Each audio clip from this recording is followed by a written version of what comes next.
FreeMMOStation.com. What's up guys, Zebra here for FreeMMOStation.com, and today we're going to be taking a look at Renegade X. Renegade X is an interesting first-person / third-person shooter. It's all based around this one game mode called Command and Conquer. Basically, you have your own base set up with different buildings and different types of machinery, and you're supposed to go to the other enemy's base and destroy their buildings before they destroy yours. So you command and conquer your team to go and destroy the enemy.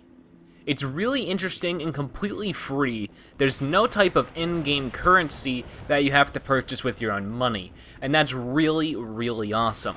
One thing I want to clear up before we get really into it though, is that the game is in beta, so some things you might see might not be finished, might not be completed, or might not even be in the final game at all. Also, I had some personal optimization issues with this game, so the graphics might not look as good as they would on your computer. You might also have some optimization issues. From what I was reading, I wasn't the only person, but it may vary from computer to computer.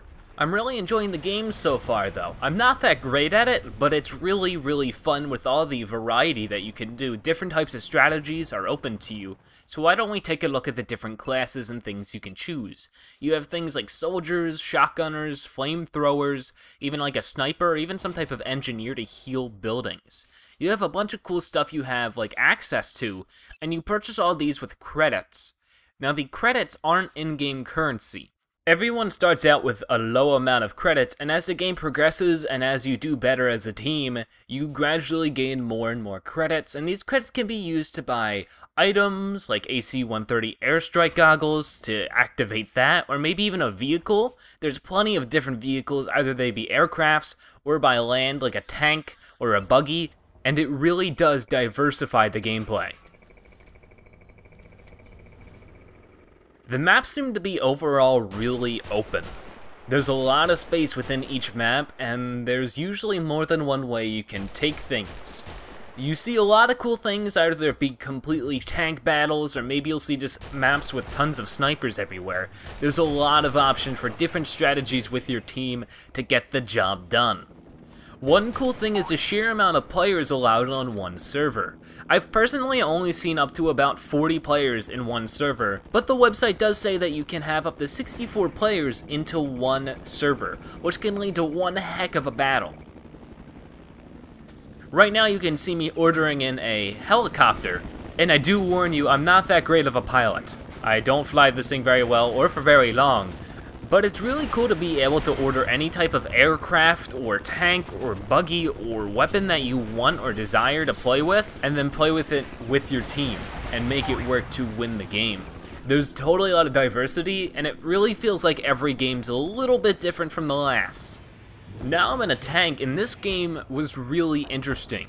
The entirety of this round, which can sometimes be up to 30 or 40 minutes long, was basically a gigantic tank battle. In this area, we kept on shooting each other with our tanks, and it kept on going on, and it was really interesting. I've been playing for a few hours now, and I had nothing like this. So it's cool how different maps can bring about different opportunities for different types of battles. It's really cool, especially if you had some friends and you wanted to join up and have some type of super tactical thing. It does seem like it's very needed to be a very large amount of players. So you might want to depend on having an online community to game with. Luckily, there are a ton of servers, and they are from a lot of places. There were servers in the United States, the United Kingdom, Germany, and France. There were servers from all over the place, so you're bound to find something that you can connect to well.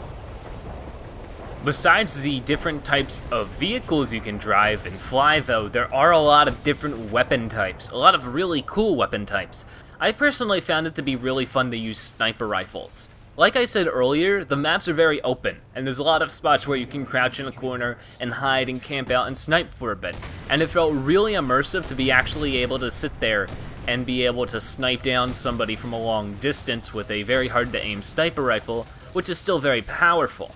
But there are tons of different classes to suit your playstyle, either be something short range but very strong, or maybe you want to heal something with a engineer and be able to heal up tanks, as you can see some enemies were doing that to the tank I was attacking moments before. but the diversity is huge, the diversity is awesome, and the diversity is refreshing. I haven't played a first-person shooter or a third-person shooter so diverse in quite a while, so it was really a nice thing to see. It was also a treat that none of it was really pay to win. Like I said earlier, there are no in-game transactions with money, and that is really something to be prided over. So if you're interested in team-based shooters with a large amount of players, a lot of diversity, different tactics, and just different ways to play the game each and every time, I highly suggest you check out Renegade X. A really awesome game with no in-game transactions that is free to play in beta right now. I'd like to thank you guys for watching, and I'll see you guys later. Bye bye.